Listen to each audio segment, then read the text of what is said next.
नमस्कार दोस्तों, मैं गुप्ता सर आप सभी को हमारे YouTube channel speeding math Patna में स्वागत है। दोस्तों आज इस क्लास के माध्यम से 10th क्लास का फिजिक्स पढ़ेंगे। दोस्तों 10th का फिजिक्स यानी प्रवर्तन और अपवर्तन के बारे में पढ़ेंगे। दोस्तों यानी ये भाग नंबर 2 होगा। दोस्तों पिछले क्लास में हम लोग पढ़ लिए हैं कि प्रकाश क्या है, प्रकाश का गुण और कुछ पॉइंट पढ़े थे। दोस्तों जाके अच्छी तरह से देख लीजिए, तभी समझ में अच्छे से आएगा भाग 2। पहले भाग 1 देखिए तब भाग 2 समझ में आएगा। दोस्तों बहुत बेसिक लेवल पर बता रहे हैं। चलिए दोस्तों हम लोग बताएंगे, आज पढ़ेंगे प्रदीप्त या दीप्तिमान वस्तु। प्रदीप्त या दीप्तिमान यानी लुमिनियस बॉडीज किसको कहते हैं। दोस्तों लुमिनियस बॉडीज देखिए वे वस्तुएं जो प्रकाश उत्सर्जित करती है उसे प्रदीप्त या दीप्तिमान वस्तुएं कहते हैं। दोस्तों उत्सर्जित बने का है जिसे प्रकाश निकलता हो, वैसा वस्तु जो प्रकाश निकलता यानी उत्सर्जित करती यानी निकलता हो उसे क्या करते हैं, प्रदीप्त या दीप्तिमान वस्तुएं कहते हैं। जैसे देखिए दोस्तों सूरज क्या ये प्रकाश उत्सर्जित करता है ना, यानी इससे प्रकाश निकलता है तो क्या हो गया, ये प्रदीप्त या दीप्तिमान हो गया। तारा भी क्या है, प्रकाश अपने आप से निकलता है। जुगनू क्या निकलता है, ये भी निकलता है। विद्युत बल्ब भी निकलता है, जलती मोमबत्ती भी निकलता है। दोस्तों ये सब हमेशा जो वस्तु है वह ना यानी प्रदीप्त या दीप्तिमान वस्तु इसको बोलते हैं, इंग्लिश में बोलते हैं लुमिनियस बॉडीज। सूर्य तारा जुगनू जो प्रकाश स्वयं निकालता हो दोस्तों उसको क्या कहते हैं, प्रदीप्त या दीप्तिमान वस्तुएं कहते हैं।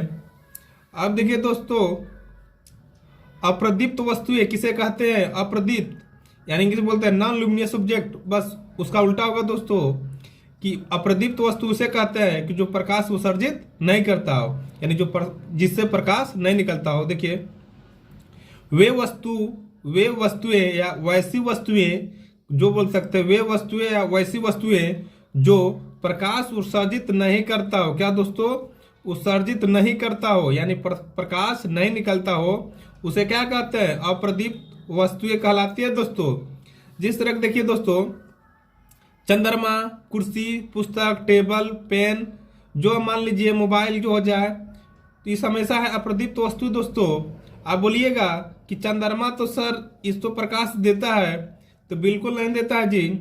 मान लेते हैं कि यहाँ आपका मून है, ये मान लेते मून है, तो क्या होता है कि मान लेते हैं कि यहाँ पर सन है, तो सन पर जब इस पर प्रकाश पड़ेगा ना दोस्तों तो ये हमेशा से इसको रिफ्लेक्ट कर देता है। बात को समझ में आया। तो चंद्रमा क्या होता है, सूर्य के प्रकाश के सहारा ये लाइट देता है, तो ये हमारा अप्रदीप्त वस्तु हुआ। जिस तरह दोस्तों देखिएगा कोई आपको मान ले धूप में एक ठो ऐनक लेके घुमाइएगा इधर उधर तो क्या उसका प्रकाश भी दूर जाएगा, ठीक है। तो उसी तरह ये भी चंद्रमा है दोस्तों कि जब सन का प्रकाश चंद्रमा पर पड़ता है तो चंद्रमा जो यानी बहुत ही चिकना है, यानी पत्थर का समान है, बहुत चिकना, तो यहाँ से प्रकाश को क्या करता है, रिफ्लेक्ट यानी परावर्तित कर देता है। परावर्तित आपको समझ में नहीं आएगा, यही समझिए कि चंद्रमा अप्रदीप्त वस्तु है, इसका खुद का लाइट नहीं है, इस सूर्य के सहारे ही लाइट करता है। दोस्तों अच्छा अब हम लोग पढ़ेंगे दोस्तों कि प्रकाश की किरण। अच्छा दोस्तों प्रकाश की किरण ने ही क्यों नाम यहाँ दोस्तों दिए, किरणों के नाम दिए। देखिए दोस्तों किरण इसके वजह से नाम दिया है ना, एक बार पढ़ लेते पहले परिभाषा कि एक सरल रेखा पर चलने वाली प्रकाश को प्रकाश की किरण कहते हैं। दोस्तों यानी क्या समझ में आया, एक सरल रेखा पर चलने वाली प्रकाश को प्रकाश की किरण कहते हैं। देखिए दोस्तों हमेशा इसको तीर के द्वारा यानी एरो के द्वारा निरूपित करते हैं दोस्तों प्रकाश की किरण को। आप बोलते हैं इसको यहाँ पर किरण ही क्यों आया। देखिए दोस्तों आप लोग मैथ में पढ़े होंगे रे यानी रे पढ़े होंगे, रे ठीक है, रे ऑफ लाइट बोलते हैं यानी किरण। इलेक्ट्रो पढ़े होंगे, किरण पढ़े होंगे। तो देखिए दोस्तों किरण क्या होता है दोस्तों कि हम लोग मैथ में पढ़े थे कि जिसका क्या होगा, एक पॉइंट फिक्स हो, क्या होगा, एक पॉइंट क्या होगा, फिक्स होना चाहिए। दोस्तों रे उसको कहते हैं जिसका एक पॉइंट इंड हो और दूसरा पॉइंट इंड नहीं हो। दोस्तों उसी तरह जो सूर्य का एक पॉइंट इंड हो, तो एक पॉइंट इंड है, अभी आगे की ओर बढ़ रहा है दोस्तों, ये आगे बढ़ रहा है। उसी तरह मान लेते हैं कि उस बोल रहे प्रकाश की किरण तो प्रकाश की किरण दोस्तों बोला ना, तो मान लेते हैं सूर्य है, तो सूर्य तो यहाँ फिक्स है कि यहाँ से है, जब यहाँ से निकलेगा अब आगे कहाँ तक जाएगा दोस्तों, तो कोई ठीक ना है। इसी की वजह से इसको बोलते हैं प्रकाश की किरण, क्योंकि यहाँ से इसका एक पॉइंट फिक्स है कि इससे पीछे नहीं होगा, इससे होगा तो आगे होगा। बात समझ में आया दोस्तों, क्यों इसको किरण कहे, समझ में आ गया होगा। चलिए, तो प्रकाश की किरण क्या समझ में एक बार फिर से, एक सरल रेखा पर चलने वाली प्रकाश को प्रकाश की किरण कहते हैं। हमेशा इसको एरो के द्वारा या इस तरह सूचित करते हैं दोस्तों। अच्छा, अब देखिए प्रकाश का किरण पुंज बहुत इंपॉर्टेंट है। प्रकाश का किरण पुंज यानी बीम ऑफ लाइट, इसको क्या इंग्लिश में बोलेंगे, बीम ऑफ लाइट। देखिए प्रकाश की किरणें के समूह को प्रकाश का किरण पुंज कहते हैं, यानी समूह को प्रकाश का किरण पुंज का मतलब कहते हैं। अब किसका समूह दोस्तों, प्रकाश की किरणों का समूह, यानी बहुत से किरण होगा, यानी बहुत से लाइट मारेगा। प्रकाश की किरणें के समूह को किसको बोलते हैं, प्रकाश की किरणें के समूह को प्रकाश का किरण पुंज कहते हैं दोस्तों। मान लेते हैं समूह देखिए इस तरह का होगा दोस्तों, तो मान लेते इसको क्या बोलेंगे, ये पूरा जो बंडल है ना दोस्तों, यानी जो ग्रुप है इसकी, यानी रे ऑफ ग्रुप, इसको क्या बोलेंगे दोस्तों, प्रकाश की किरण पुंज कहेंगे। अब देखिए दोस्तों, प्रकाश की किरण पुंज 3 प्रकार के होते हैं दोस्तों। प्रकाश की किरण पुंज कितने प्रकार के होते हैं दोस्तों, 3 प्रकार के। कितना प्रकार के, प्रकाश पूछ लेता है कि प्रकाश की किरण पुंज कितने प्रकार के होते हैं दोस्तों, 3 प्रकार का होता है दोस्तों। पहला अपसारी किरण पुंज, समांतर किरण पुंज, अभिसारी किरण पुंज। अपसारी किरण यानी डाइवर्जिंग बीम, समांतर को पैरेलल बीम, अभिसारी को कन्वर्जिंग बीम। दोस्तों समझ में आ गया होगा। अब हम लोग पढ़ेंगे अपसारी किरण पुंज, समांतर किरण पुंज, अभिसारी किरण पुंज। बारी बारी से सभी का परिभाषा देखेंगे और एग्जाम्पल भी देखेंगे दोस्तों, इसका फिगर के साथ देखेंगे दोस्तों। चलिए देखिए अपसारी किरण पुंज, अपसारी किरण पुंज किसे कहते हैं दोस्तों, तो इस प्रकार का किरण पुंज में प्रकाश की किरणें एक बिंदु स्रोत से निकलकर फैलती चली जाती है, उसे क्या कहते हैं दोस्तों, अपसारी किरण पुंज। देखिए दोस्तों इसका एक पॉइंट फिक्स होगा, कह रहा है कि एक बिंदु स्रोत से निकलकर फैली चली जाती, एक बिंदु से इस तरह का फैलते चल जाता है दोस्तों। देखिए इस तरह की आग वैसे बढ़ जाएगा दोस्तों, बात को समझ में आया, इस तरह की और ऐसे बढ़ जाएगा। मान लेते हैं एक बिंदु से फैलते जाता है, यानी क्या हो जाता है, डाइवर्ज होता है ना, डाइवर्ट हो गया रोड, तो डाइवर्ट यानी क्या, मतलब फैल गया इधर उधर, यानी अपसारी में याद रखिएगा दोस्तों कि फैलना, अपसारी में इसका होता है दोस्तों फैलना। इस प्रकार के किरण पुंज में प्रकाश की किरणें एक बिंदु स्रोत से निकलकर फैलती चली जाती है, उसे अपसारी किरण पुंज कहते हैं। समझ में आ गया होगा दोस्तों। अब देखिए दोस्तों समांतर किरण पुंज, दोस्तों ऐसे किरण पुंज में प्रकाश की किरणें एक दूसरे के समांतर होती है। समांतर देखिए दूरी, देखिए हमेशा किरण जो है ना समांतर रहता है दोस्तों, समांतर किरण पुंज। देखिए नाम ही से है समांतर किरण पुंज। समांतर किसको कहते हैं, समान दूरी। समांतर किसको कहते हैं, समान दूरी। देखिए इसका सब समान दूरी पर रहता है, एक दूसरे को कभी कट नहीं करता है, उसको हम बोलते हैं समांतर। तो ऐसे किरण पुंज में प्रकाश की किरणें एक दूसरे का समांतर होती है, उसे समांतर किरण पुंज कहते हैं। तो इस तरह का हमेशा दोस्तों देखिए। अब हम लोग पढ़ेंगे तीसरा पॉइंट में अभिसारी किरण पुंज। देखिए इस प्रकार के किरण पुंज में इस प्रकार के किरण पुंज में प्रकाश की किरणें एक बिंदु से आकर मिलता है या मिलती हुई प्रतीत होती है, उसे अभिसारी किरण पुंज कहते हैं। देखिए इसमें क्या मेन पॉइंट है, कह रहा है ना कि इसमें एक पॉइंट होगा दोस्तों, एक पॉइंट पर सभी आके किरण मिलेगा दोस्तों, एक पॉइंट पर सभी किरण मिलेगा। मान लेते पॉइंट है दोस्तों, आई पर सभी पॉइंट क्या होगा, मिलेगा। तो यानी समझ में आया। देखिए इस प्रकार के किरण पुंज में प्रकाश की किरणें एक बिंदु पर आकर मिलती है या मिलती हुई प्रतीत होती है, उसे क्या कहते हैं, अभिसारी किरण पुंज।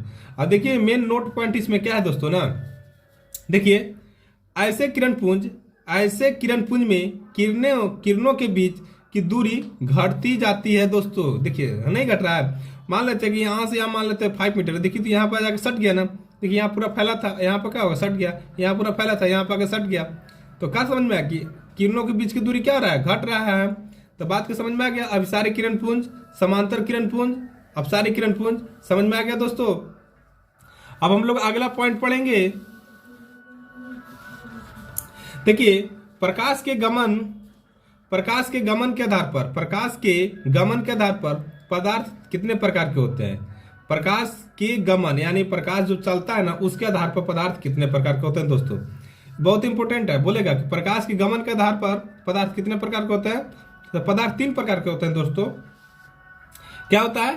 पारदर्शी पदार्थ, पारदर्शी यानी पार यानी सूरज का प्रकाश पार कर देगा दोस्तों, उसको बोलते हैं पारदर्शी पदार्थ। आप पारभासी यानी क्या होगा? आभास दिखाई देगा, इसको बोलते हैं पारभासी पदार्थ। अपारदर्शी कि आर पार नहीं होगा दोस्तों, अपारदर्शी में क्या होगा? सूरज का प्रकाश आर पार नहीं होगा, पारभासी में हल्का हल्का पार होगा और पारदर्शी में पूरा होगा। इंग्लिश में बोलते हैं पारदर्शी का ट्रांसलूसेंट मीडियम, पारभासी का बोलते हैं ट्रांसमिटिंग मीडियम, अपारदर्शी का बोलते हैं ओपेक मीडियम। ओपेक ऑब्जेक्ट भी बोल सकते हैं दोस्तों, ठीक है, ऑब्जेक्ट भी बोल सकते हैं, ट्रांसलूसेंट ऑब्जेक्ट ऑब्जेक्ट भी बोल सकते हैं।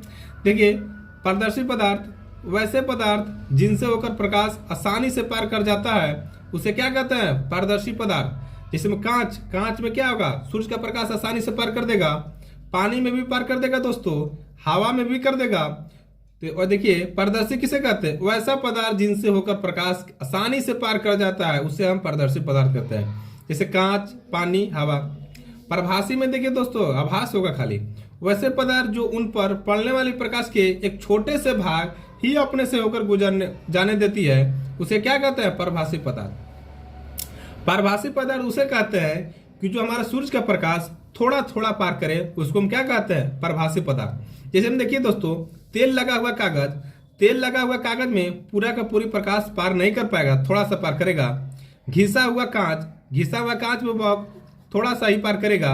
रक्त में पूरा का पूरी प्रकाश नहीं पार करता है। दूध में, चर्म यानी चमड़ा में, घना धुआं में भी प्रकाश पूरे पार नहीं होगा। कुहासा, आप लोग तो कुहासा तो रोज के देखते होंगे, कुहासा में भी धूप पार पूरा नहीं होता है। हल्के बादल में भी रहेगा नहीं दोस्तों, हल्का बादल में भी नहीं होगा। बैलून का रबर में भी नहीं होगा, ट्रेसिंग पेपर में भी नहीं होगा, या ट्रेसिंग पेपर को बटर पेपर बोलते हैं। अब देखिए दोस्तों, स्कूल का एग्जाम्पल है, स्कूल का पढ़ लीजिएगा दोस्तों। इसका ऑब्जेक्टिव बनता है, दे देगा कि बताइए चर्म जो है कौन सा पदार्थ है? प्रभासी, पारदर्शी, अपारदर्शी। तो हमें किससे बोलना होगा कि प्रभासी। अगर उसी तरह पानी पूछ लेगा, पानी कौन पदार्थ है? तो क्या बोलना होगा? पारभासी पदार्थ। पारदर्शी पदार्थ बोलना होगा दोस्तों। इसका एग्जाम्पल भी याद कर लीजिएगा, एग्जाम में हमेशा पूछता है दोस्तों। आप पढ़ेंगे अपारदर्शी पदार्थ, क्या पढ़ेंगे दोस्तों? अपारदर्शी पदार्थ वैसे पदार्थ जो प्रकाश को अपने से होकर नहीं जाने देता है। क्या अपारदर्शी मन का? कि नहीं जाने देता है, उसे अपारदर्शी पदार्थ कहते हैं। वैसे पदार्थ जो प्रकाश को अपने से होकर नहीं जाने देता है उसे अपारदर्शी पदार्थ कहते हैं। जैसे कुर्सी, टेबल, कॉफी, किताब, दीवार, ये क्या है? नहीं जाने देता है, तो इसको क्या कहते हैं? अपारदर्शी पदार्थ कहते हैं। देखिए नोट में क्या है, कोई पूछ लेता है कि जब सूरज का लाइट निकलता है तो कितने माध्यम से होकर जाता है? पूछ लेगा कि जब सूरज का लाइट निकलता है तो यह कितने माध्यम होकर जाता है? 3 माध्यम से होकर जाता है।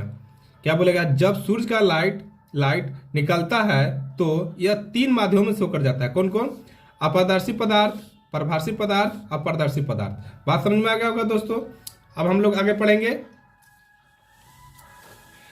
आप देखिए दोस्तों, हम लोग नेक्स्ट पॉइंट में पढ़ेंगे प्रकाशीय माध्यम। क्या पढ़ेंगे? प्रकाशीय माध्यम। दोस्तों आप लोग माध्यम तो हम बताए थे पिछले वीडियो में से माध्यम किसे कहते हैं। देखिए, यह एक ऐसा क्षेत्र होता है जहां से प्रकाश की किरणें निकलकर नेत्र यानी आंख तक पहुंचती है, उसे क्या कहते हैं? प्रकाशीय माध्यम कहते हैं।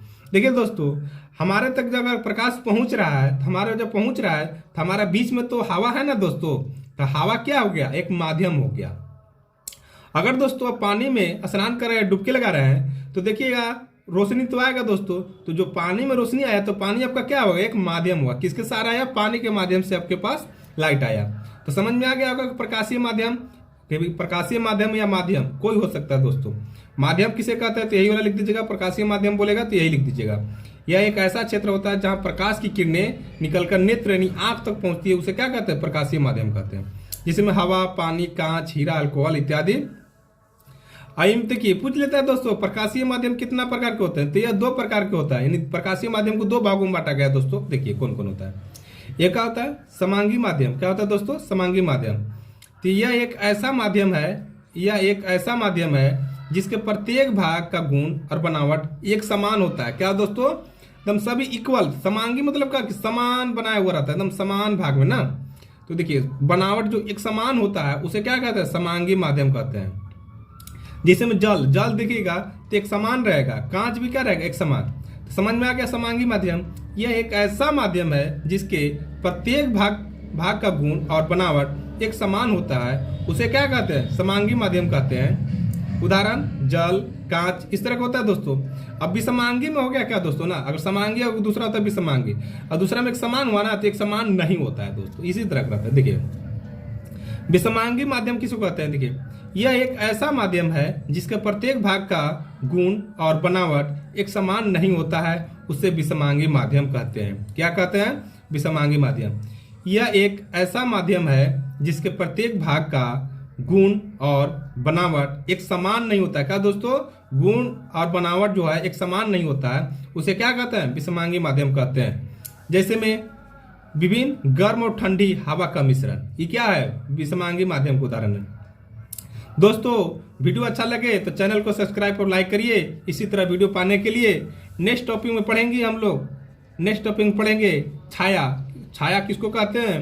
प्रकाश का विवर्तन किसे कहते हैं? अब हम लोग पढ़ेंगे नेक्स्ट पॉइंट में कि बताइए जब सूर्य का प्रकाश रूम में नहीं पहुंचता है तो इसका बावजूद भी उजाला क्यों रहता है दोस्तों, यानी अंधेरा नहीं रहता है, ये पढ़ेंगे। और हम लोग साथ में ऑब्जेक्टिव भी करेंगे दोस्तों, ऑब्जेक्टिव भी करेंगे। जितना भाग 2 पढ़े उसका दोनों का ऑब्जेक्टिव भी करेंगे। छाया, प्रकाश का विवर्तन, प्रकाश का किरण जब रूम में नहीं पहुंचता है तो रूम क्यों साफ रहता है, दिखाई देता है। और इसका 2 भाग पढ़े, पार्ट 1 और पार्ट 2। पार्ट 1 और पार्ट 2 पढ़े दोस्तों, 2 क्लास, दोनों क्लास का हम ऑब्जेक्टिव करेंगे दोस्तों। ठीक है, धन्यवाद।